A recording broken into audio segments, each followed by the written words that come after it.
Welcome to Running for Real, a global community with a shared love and curiosity for running. Together we reconnect with the reasons why we love to run and discover ways it helps us become better people. Whether it's the quiet moments of a morning run while the rest of the world still sleeps, or befriending the strangers next to you at the start line of a race, we are here to connect with others who see running as the common thread that weaves our lives together. Come join me, Tina Muir, as I talk with people from all walks of life, united by a love of running. Hello, my friends. Welcome to episode 431 of the Running for Real podcast. Thank you for joining me today. I'm excited that you're here, and it's excited for our second Erin in a row. We have another Erin this week. This time, Erin Ton is on the show.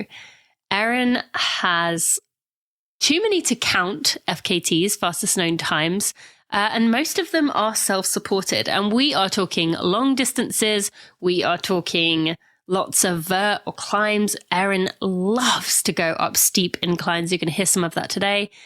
And if you have seen Erin's name or heard of her around, there is likely one thing that you have seen attached to it. And that is that she likes to complete these 14ers, as they are known, or climbs that go at least above 14,000 feet, while wearing high heels and sometimes a cocktail dress. Erin has done a lot, and you're going to hear about the reason why she does that. And it was actually not what I expected, but I really loved what she had to say. We're going to talk all about Erin's journey. We are going to hear about some of the highs, the lows, handling a really difficult period, and more. So without any further ado, let's go meet Erin Ton.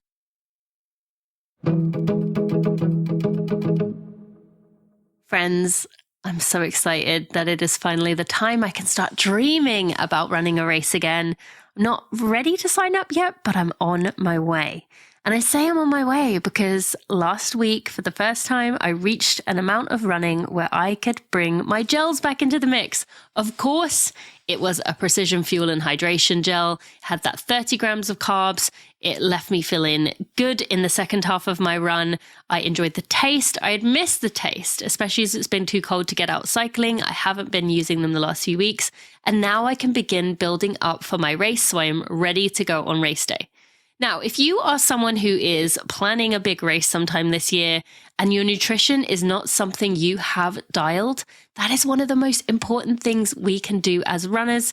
And if you go to check out Precision, you will not go back. Especially, they have a free fuel and hydration planner that will tell you what you as an individual human will need. You will insert your information. It will tell you what you need. You can have a free call with their video consultants, with their athlete support crew. They will answer your race nutrition questions. They will act as a sounding board for your fueling strategy. No hard sell, just an experienced and friendly human who knows the science and is full of practical advice. I'll put links in the show notes to both of those things. And if you are ready to go get yourself some fuel through the gels, through the chews, through the electrolytes, go to precisionfuelandhydration.com/Tina. That will auto apply a 15% discount code. You can also use code Tina Sent Me at precisionfuelandhydration.com. That's code Tina Sent Me. Erin, thank you so much for joining me today on the Running for Real podcast. I'm excited that you are here. Thanks for joining me. Excited to be here. Thanks for inviting me. Yeah, I'm happy to, and excited that you and I were randomly introduced to one another on the side of the road, right near the Leadville finish line in what would that be? August? Yeah, August last year. And I said to you in that moment, or someone, I don't know if it was Zoe Rome. I think we were talking to Zoe at the time. Zoe, yeah. Whether Zoe said like, "Oh, you gotta hear Erin's story," and so I, looked you up, and I was like, "Wow, yeah, definitely a voice I want to hear from, get to know, learn from." How would you describe Erin as for someone who maybe hasn't heard of you or come across you yet? That's a good question. So I primarily pursue speed records in the mountains. That's what I'm drawn to, steep technical terrain. And I would say I'm just a person who loves being outdoors and challenging myself in the outdoors. And you didn't take up running that long ago, but have you always been an outdoor person who loved to explore? Like as a child, what did you look like then? Was that as much a part of your life? Yeah. So even though I wasn't athletic in my younger years, I've always been really immersed in nature. I was like that little kid running around barefoot in the grass. Like my parents had to beg me to put on shoes. I did not want to wear shoes at all. And even when I didn't get outdoors from an athletic side, I grew up in Colorado, so I'd go on hikes, shorter day hikes with my friends and family. And did you enjoy going on those hikes when you were younger? Or, I remember going on walks with family when I was younger, but I don't remember enjoying it. You did enjoy it. You're like, Mom and Dad, why are you doing this to me? I mean, literally. Yeah. But you weren't like that. I enjoyed them, but I think since I grew up in Colorado and, I had the Flatirons in Boulder right in my backyard, I kind of took that for granted. And it wasn't until I moved away to go to college in upstate New York that I kind of realized, I had access to all these epic mountains in Colorado right there. And, I didn't go out and explore them.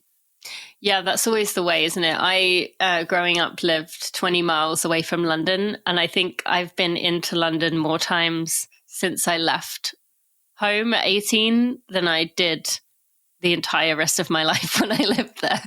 And that's only through going back to visit, for a week or two at a time. And yet somehow I find my way into London once or twice. So yes, I think we all do that, right? We take it for granted where we're from. And then once you're away from it, that's when you really realize what's special about that place. I loved what you said about being that kid who your parents had to convince you to put shoes on. I think people often think that's me, or that's what I would have been like because of my environmental tilt nowadays. But for you, with that kind of love of nature, love of being outside, love of feeling the grass on your feet, do you remember growing up? I mean, and again, you were in Colorado as well. Do you remember a moment maybe when you were in upstate New York of kind of recognizing that not everyone kind of saw the outdoors that way and craved that time outdoors or wanted to be outdoors? Definitely. Yeah. So to college at an Ivy League school where everybody was very academically driven and, their focus, 24/7 was on academics or partying a little bit on the weekends. And I just felt like I didn't really fit into one of those categories. I felt like I was more dynamic and there were more like assets to my personality. And like in my younger years, looking back, I think I was still competitive, but I used academics as an outlet for that competitiveness. I had to be the straight A student, be top of class. And then once I got to Cornell, that's where I went to school. It's like little fish, big pond. Everybody there is very smart. And so that's when I started making like weekend trips up to the Adirondack Mountains or the Catskill Mountains and would just like sleep in the back of my car. And I loved it more than anything. I love that. I love that.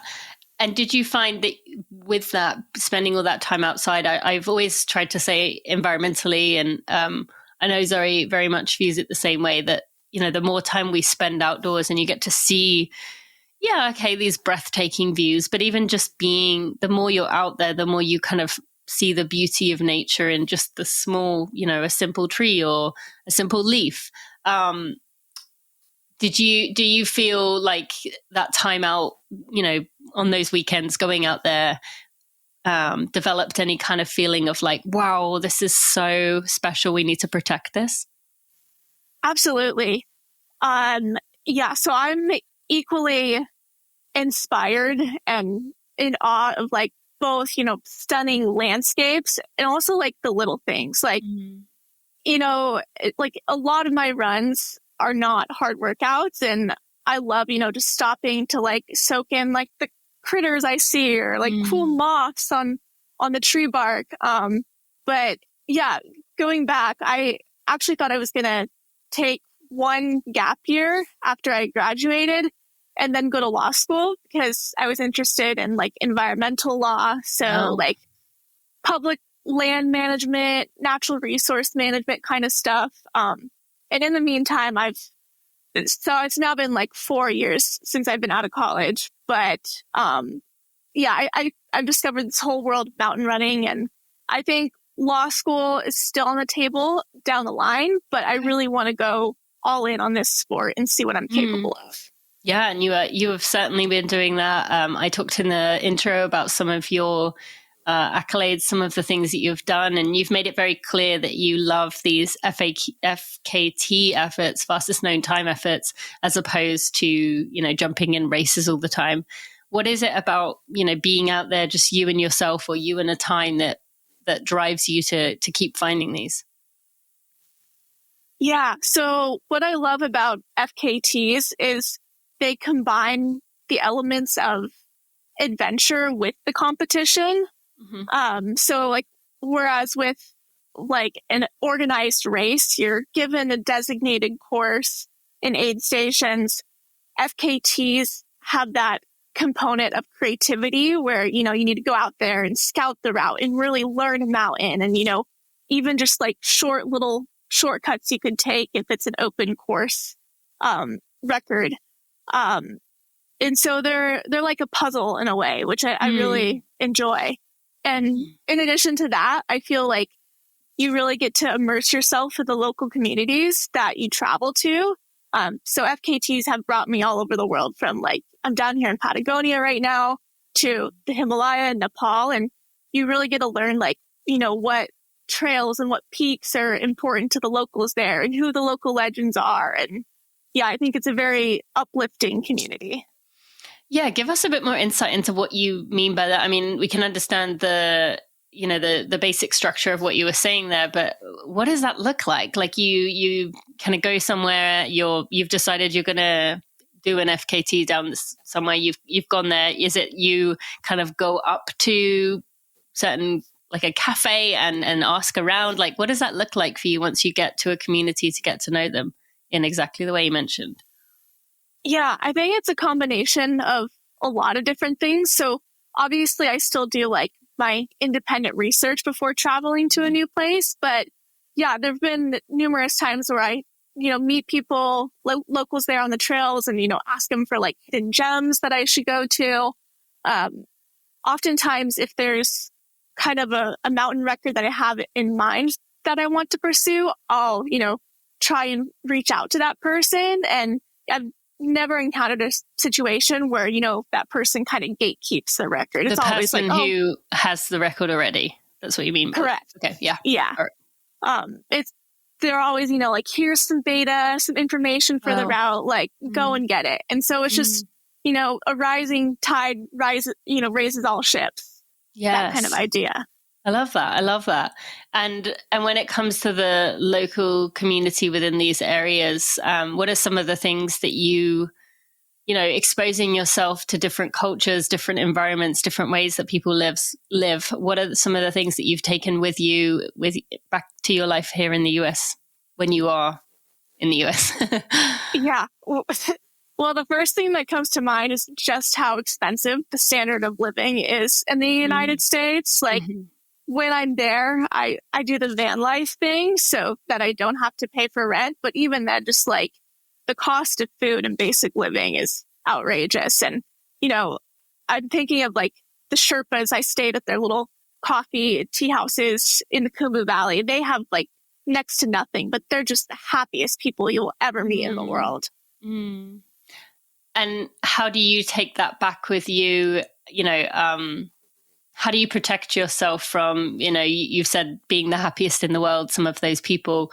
And we see that time and time again, right? The people with the least are often the people with the most fulfilling lives. The people with the most are the people that are, forever searching for something to fill the void and never quite getting there and just struggling. How do you take that back to your life in America, knowing that, people don't need that much to be happy if they choose to be? Yeah, that's a good question. I think it's increased my awareness and like almost my calculus of like how I evaluate what's actually important to me in my life and what's not. So, I mean, I wouldn't like describe myself as a minimalist or anything, but it's like I don't like to, own any objects that I don't actually have like a utilitarian like use for or that add value to my life. And I think it's the same, with like where you invest your time. So investing into people and experiences that are actually going to enrich your life versus I think so many people in the States are just chasing this elusive idea of comfort. And it's like you have to step out of your comfort zone in order to actually feel fulfilled. Otherwise, it's just like this endless hamster wheel. Yes, absolutely. Although that said, this is a nice little segue to be able to talk about one of the items that you do own and continue to keep as something that is important in your life are heels. That is what, when I was introduced to you, that is the thing I was told about you was Erin runs mountains and climbs mountains in heels. You are, widely known as the person who does these 14ers or other mountains in heels and cocktail dresses. How did that come about? Yeah, so as far as I know, I'm the only one climbing mountains in heels, although there is one woman who has climbed Kilimanjaro in Africa in a pair of high heels. Yeah, there's also a woman who has run a marathon in heels. I think it took her like 6 to 7 hours, which is still really impressive. But yeah, so the backstory on that is I finished hiking all the 14ers for like my first round in 2020. And at the time, I just wanted to celebrate. It was a huge accomplishment for me. It took me like 2 years going, back and forth on college breaks. And yeah, this was at the time, like prior to me, identifying as an athlete. And there were a lot of those peaks that I didn't even know if I had the capability to do. So it's a huge accomplishment that I wanted to celebrate. And I kind of joked with some friends of mine about walking up in high heels. And so I climbed Mount Elbert, which is the highest peak in Colorado in Wait, heels. I want to pause you there. So was this just a random thought that came through your mind, or like, why heels?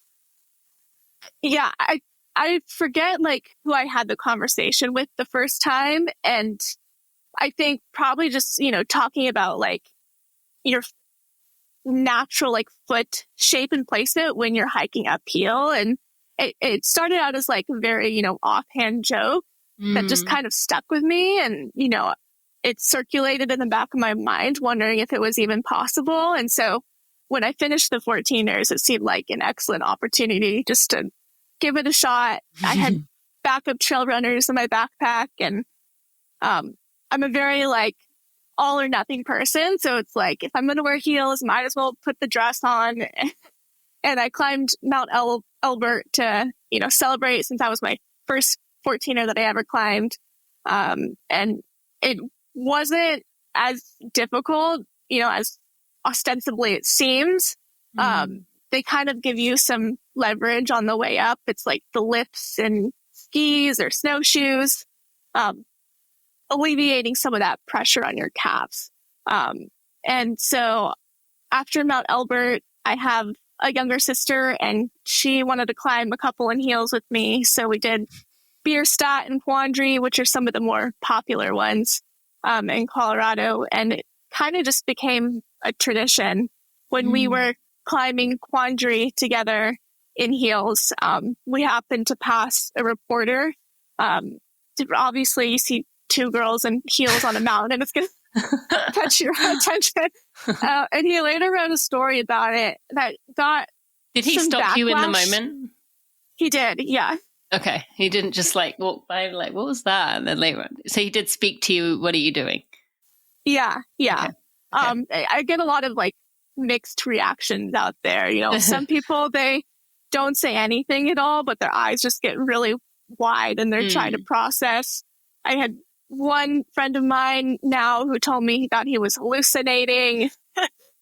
So yeah, most people in person are like cheering me on, like that's badass. But there have been some like men in particular who've been critical online about it. And that honestly kind of just lit a fire under me. It's like, you know what? Nope, I'm going to finish them all again, but in high heels. And so now I've even climbed some of the more technical peaks in Colorado, like Capitol Peak, Longs Peak, the Maroon Bells Pyramid in them. And I would actually say that the crux is on more like loose boulder hopping terrain and talus. When you actually get into like fourth, low fifth class scrambling in them, as long as the rock is solid, like the toe placement is actually pretty good.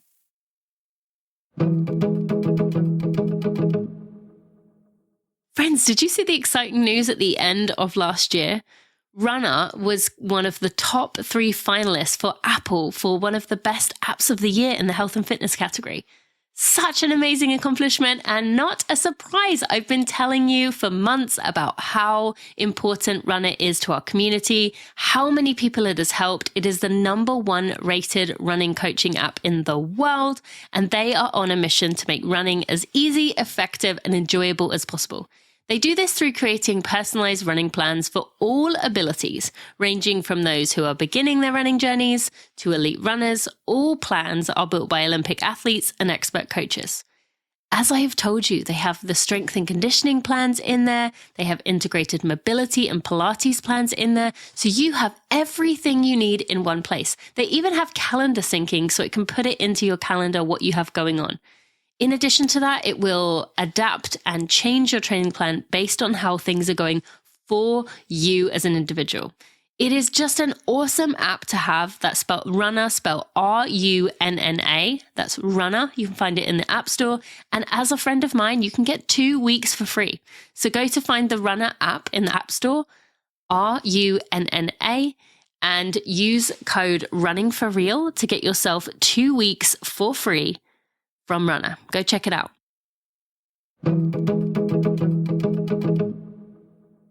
Okay, so many questions there. One, how many? It looks like you're wearing the same pair of heels in a lot of the pictures. Is it the same pair? Do you have multiple pairs? How many 14ers does the average pair of heels handle? They've all had a very similar design, but I believe today I've gone through 5 pairs of heels for the 24 14ers that I've climbed. Wow. I started out, I had this cheap pair of heels from Target that were sitting in my closet that I had never worn before because ironically, I hate wearing heels on a normal basis. And I think I went through like 4 pairs of cheap heels, and then this Italian designer brand reached out to me and they kind of custom made me a pair. Oh, wow. So. Okay. So then next question, the heel piece, obviously maybe the custom made are a little bit different, but that, initial pair you had, like, did you train for this in any way? Like, how did you get your feet used to so that they didn't blister up in the heels? It was definitely a process of trial and error. So yeah, I learned that I had to start taping up my feet, particularly around like my ankles, because that's where the strap would rub and cause some blistering. Bit, not the toe bit. No. Oh, interesting. Okay. Yeah. Right. And then you'll see some pictures where I'm wearing socks with them, and that's mostly when it's like colder out. I have climbed a couple when there's been like a slight dusting of snow. So I'll pop the socks on if it gets cold or windy near the summit. Okay. All right. Next question is, you said about like it kind of alleviates some of the strain on your calf. I always I don't understand the science of this that much, but like, how does that work in terms of it alleviating? Is it putting more, or in that case, I guess it would put more pressure on your toes. Like, how do you handle that piece of it of, while it might alleviate pressure, it's still your foot in a position it's not used to being in. How do you handle all that? Yeah, when you think about like the physics of hiking and running uphill, the majority of the time, like you're on your forefoot anyways. And so it kind of it makes it so that you have to do less work and less effort in a way. It's like when you think about shoes with higher drop in them, it's pretty high drop shoe. I mean, like when you even think about like if you had to design like the perfect trail runner for, VKs or running uphill, it'd probably be something with a high amount of drop, which would not work at all for the descent. Like that's the opposite of what you want, but just like the physics of running uphill, it works naturally for that. Yeah. And what are some of the hidden, I did read something somewhere that you say, you've said that you believe it has helped you. Have you seen any other effects from doing this much training in heels? Any other effects like that you have noticed within your body through those adaptations of going up these climbs in heels? Nothing I can point to in particular, aside from just like building general resilience. And I don't do it that often. Like, I think now it's averaged out to maybe like 2 or 3 in the summer months. Okay. And it's more a project that's intended to be lighthearted and fun versus like actual training. Although I have like had coaches in the past tell me before, like, if you want to work with me, stop hiking in heels. And I've had to decline those offers. And mostly like I said, it started out as more of a joke, but I think over time it has evolved into a project with a larger message and, about women's empowerment. And I've had, women reach out to me and said it's inspired them or made them feel a lot more comfortable if, they want to wear makeup on the trail or just embracing their femininity. I think so often women are, placed in one box. And it's like, the majority of time, I'm wearing running clothes and my hair is gross. But I think, like being outdoorsy and being feminine aren't like mutually exclusive. That's very true. Yeah, no, I mean, thank you for that. And I think that is an important message of, allowing our femininity to, be what we want it to be. And I'd like that you've given people that permission to find ways to keep parts of themselves while being out there. And we've seen a lot of this within the kind of, I guess, like there's quite a lot of drag queens that go out there and do I shouldn't say a lot. There's some drag queens who go out there and kind of do a similar thing of like, you can't tell me how to dress. You can't tell me I shouldn't be here just because I like to wear heels and a dress or something like that. So I love that freedom of expression that is now coming to the outdoors. Let's move into talking about the non-heel related FKTs. So you have quite the list of them. Which, looking back, has been the most rewarding? Not necessarily, I mean, it could be maybe the hardest one, but which of them has been the most rewarding for you? That's a good question. Yeah, I have some that are just under an hour short red line efforts, which are fun because, you get to go fast and feel strong. And I also have other records that are 24 plus hours to multi-days. And I feel like those are what get the most out of my mind. Because ultra running is so much more than just the physical. Granted, you have to put in the training for your body to be able to sustain that. But so much of it is just having a strong mind. And so the one that really stands out to me right now was when I did a quadruple crossing of the Grand Canyon. Solo, self-supported. So a lot of people run the rim to rim to rim route of the Grand Canyon in Arizona. It's a pretty iconic route, like bucket list item. It's beautiful. But I decided to, after I returned to the South Rim, to flip around and do it a second time. Was that the plan or you decided that in the moment? It was the original plan. And Okay. yeah, after I got back to the South Rim, I had my car stationed there to resupply on like food and water. And I didn't even sit down or anything because I knew if I did, I would not be getting back up. But yeah, so it's almost 100 miles when you do 2 laps of it, with a lot of climbing. And this was back in 2021, I want to say. And that was the longest run I had done at the time. And it was important to me because it showed me what my potential was in the sport. Prior to then, I think I felt a little bit of the imposter syndrome, not coming from a traditional athletic background. I didn't run track or cross country in high school or college. And so it showed me what my capabilities were. And now you can look back on what that was to you. You said about seeing your potential. What did that help you to realize? Is there something that maybe before that moment was not even something you'd considered, and after that you thought, I think I'm going to go for this, I can do this?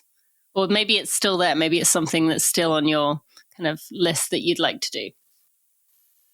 Yeah, I think because I think prior to then, I always assumed there was more of a linear path to getting to 100 miles. I thought it had to be, you run some 50Ks, then 50 milers, 100Ks, 100 milers.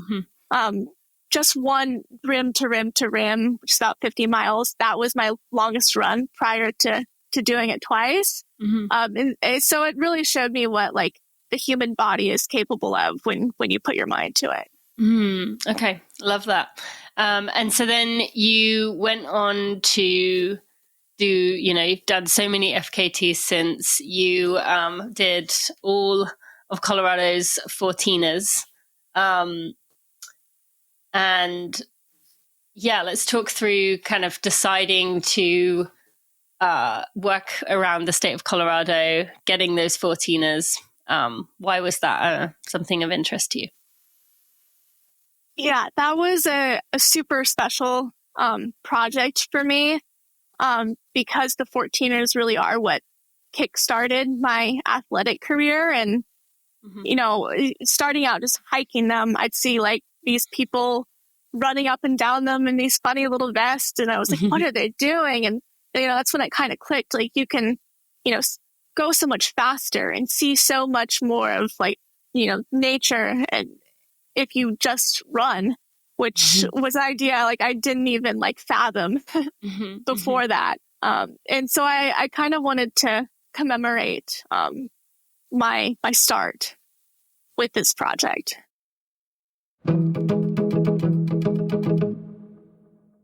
By now, you probably know I am not a fan of New Year's resolutions. I don't believe in the New Year, New You hype.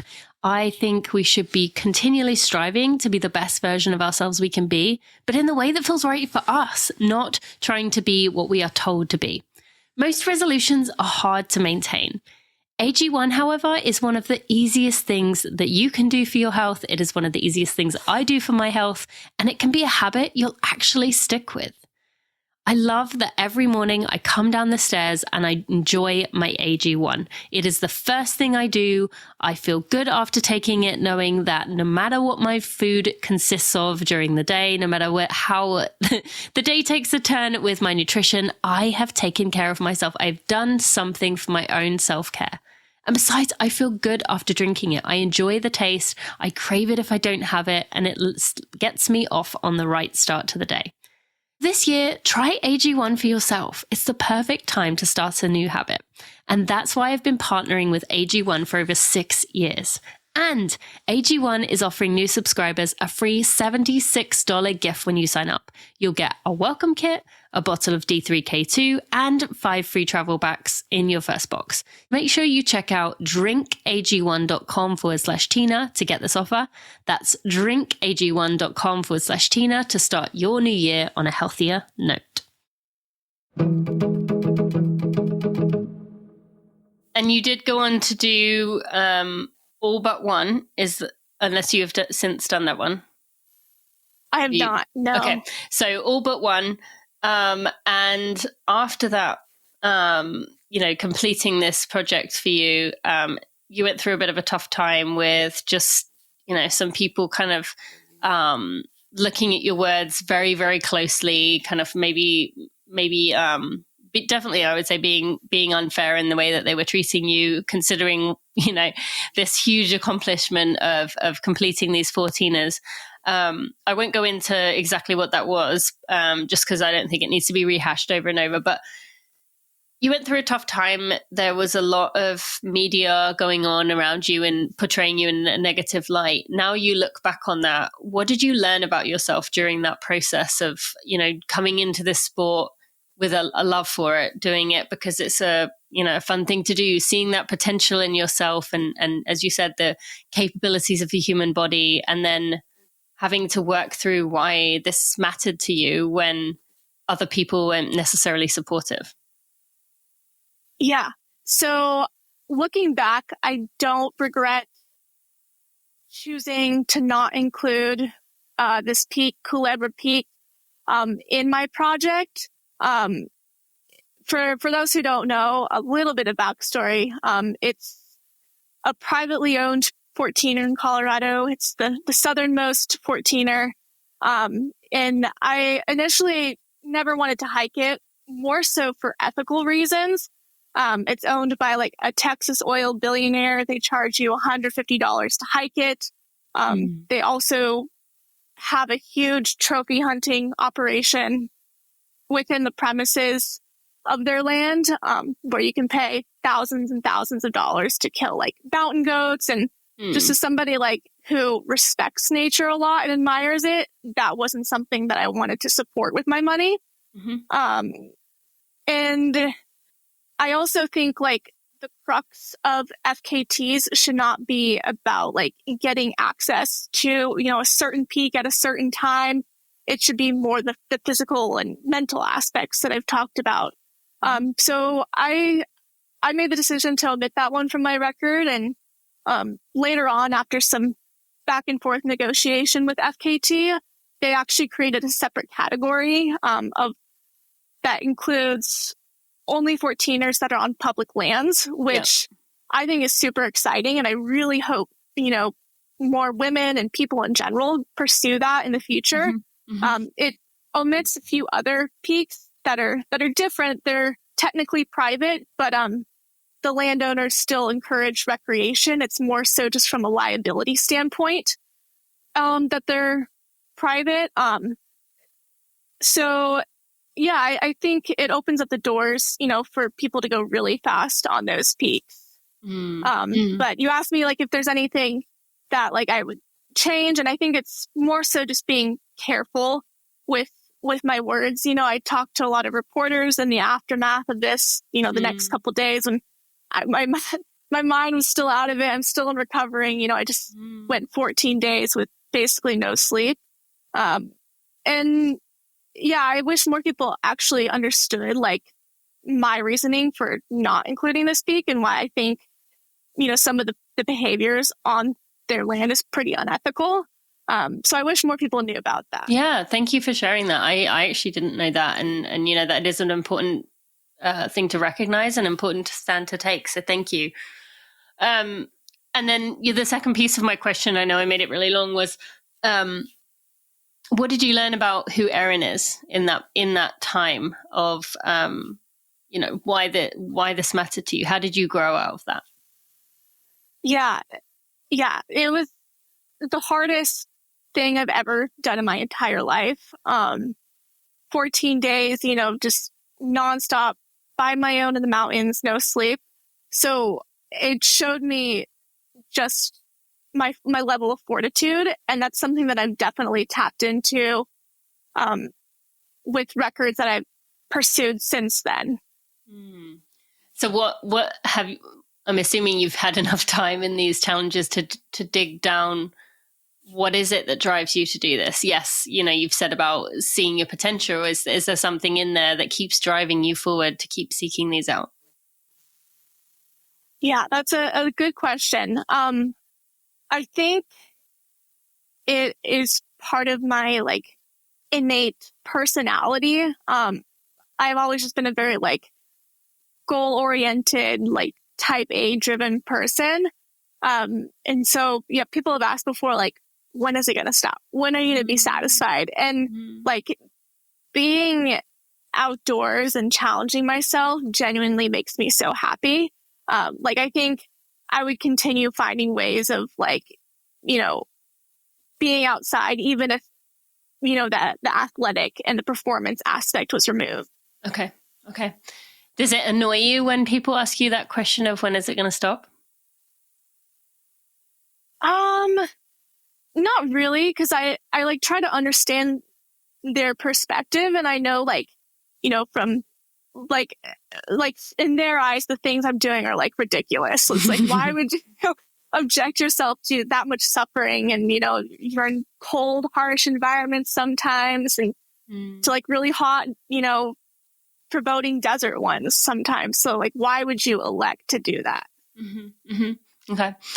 The final one. Well, actually, let me ask you this: with all these FKTs that you do, these challenges that you do, these boundary pushing efforts that you have, how do you keep Erin separated from those as it becomes more and more what people know you for? How do you keep yourself during that process? Yeah, the question of like identity is something I've had to grapple with over the years. I think when I first got more serious about the sport, I went like all in on the training, and it led to like a period of disordered eating, which had some later repercussions. And I got a stress fracture that was a full fracture of my metatarsal, second metatarsal, my foot, that required surgery and a long recovery process. And so that was kind of just, a wake up call. Like, firstly, like, like, who are you? Like, if the running component is removed, like, who is Erin? And then, yeah, it also just, made me reevaluate, like, how can you keep this sustainable if it's an important part of your life? And what are some of those things now that keep you sustainable? Surrounding myself with like good quality people, friends and family, not taking time away from that just to go on a second run for the day, and almost like from a compulsive, like, or obsessive standpoint. Do you ever find that hard? Is there like a voice that tells you should go out and do that run, and you kind of have to fight it to stay in with family? Yeah, I don't think that voice ever goes away. It's just something that you learn to manage better. And, I've seen like a lot of progression from my fitness, even if it's not, running 100 or 100 plus miles a week with 40,000 feet of climbing and not feeling properly. Since in the past couple of years, I've met my partner, Chris Fisher, who is also a prominent figure in the FKT community. And, he doesn't feel any shame or guilt about, taking 2 to 3 rest days per week, and eats whatever he wants. And so it's been good for me to like witness that in person. Yeah, it's amazing how much the people we spend the most time with have an impact on the way that we view the world. And we hear it time and time again that it's so important to be intentional with who you surround yourself with. So it sounds like he's a good influence on you in that sense. A final challenge that you've taken on that I wanted to go over was the Manitou Incline, which, reading this online, is considered one of the most challenging hikes in Colorado. You did it 13 times. It is 2,744 steps each time, and you beat the record by 4 hours and 21 minutes. I mean, the other things for someone like me and someone listening, some of the people listening to this, I'd imagine, it's kind of hard to wrap your brain around. Like a 14-hour, I don't quite understand what that means, but I do know what 2,744 steps is. And so thinking about that is really, for me at least, is like, wow. How did that come into the mix, and how did you prepare for that? Yeah, so I made the decision to go after that challenge like the night before I drove down to Manitou Springs. I was mainly searching for just a big day out with a lot of vertical gain. At that time, I was training for Pico de Orizaba in Mexico. And so I viewed that as more of just a training day, and I didn't realize it was going to have like the hype, I guess, that it did. But like the Incline-a-thon is very unique and special because it has like its own like dedicated core community members that run it, every day, like sometimes multiple times a day.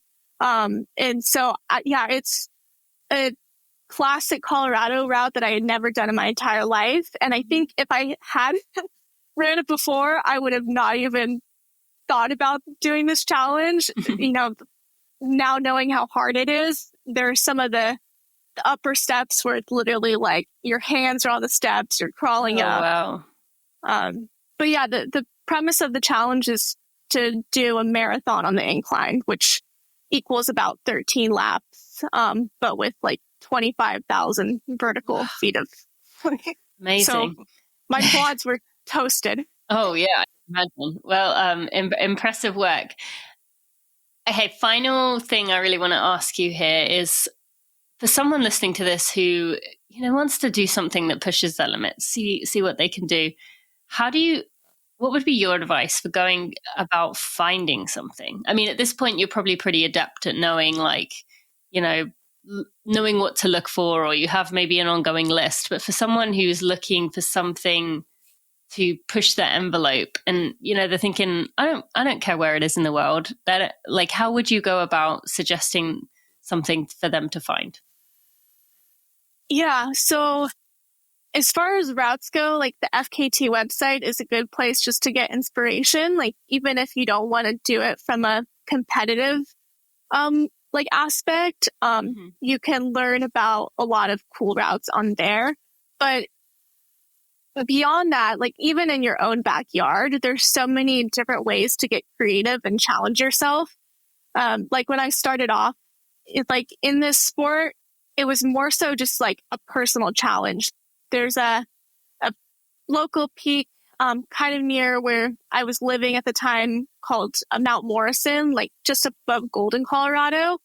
It's like 3.5 miles round trip, 2,000 feet of climbing. And each day I would go out there and just like, look at the segments on Strava and see if I can go like a couple seconds faster than my previous time. And so it was just a fun, being like a goal-oriented person, just a way to like elevate myself, baby steps. I love that. Thank you. That's a great suggestion. Yeah. Is there anything you would like to remind the listeners from what you've learned? Just anything you haven't been able to share yet that you'd like to pass on? Just get outside in whatever form that takes. It could be walking your dog and just like, actually like getting off your phone and, making note of like the trees around you, the grass. And I've never, been outside and regretted it afterwards.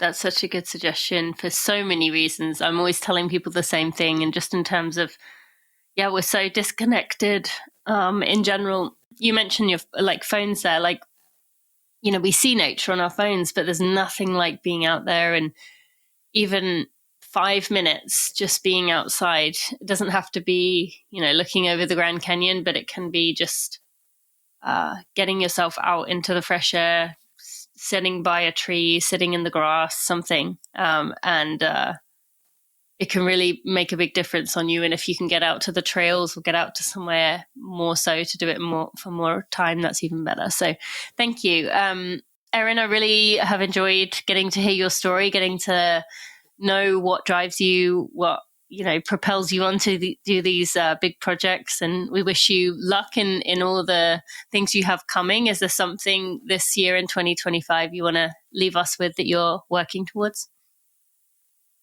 So my next biggest project will take me back to the Himalaya. There's a peak out there called Ama de Blanc. It's almost 7,000 meters tall, so like 23,000 feet. And I'll be going after the women's speed record on that. It's amazing. Got broken by a former Olympian last year, so that adds some fun competition. Awesome. Well, we wish you luck. Thank you so much for joining. And I'll put links in the show notes for everyone to go find you to follow along with your adventures. Thank you. This is great. Thank you. Before we go any further, I just want to give a quick shout out to the Running for Real team. Without them, I would not be able to do barely anything compared to what I'm able to do today. They are behind the scenes. They are there for me. I am just so appreciative of them. To Jeremy Nessel, our podcast editor, audio consultant, and someone who's been with me since the start. To Sally Pontarelli, our content and operations manager, who is there day to day doing all the things to help me be successful. To Kelsey Wang, our head of design, and Louise Murphy, our associate designer. And finally, to Sandy Gutierrez, our photographer and content strategist. I am appreciative of all of you and wouldn't be able to do what I do without you. Sometimes we really get reminded of the opportunity to just be yourself in this world. How you can really take anything you feel passionate about, some way that feels right to kind of set yourself apart, stand out, do something that feels right to you and make it your own. I love that Erin has chosen to use her climbing heels as almost an act of defiance. And I thought that was a really interesting way of looking at it and very true. One way we can remind ourselves to think about what we can do in that sense. If you want to go follow along with Erin in the future, go to runningforreal.com/episode 431. You can also find links in there to our sponsors, our partners for this episode. Thank you to Precision, to Runna, and to AG1. Again, you can find links at runningforreal.com/episode 431. Thank you for listening. I will see you next week.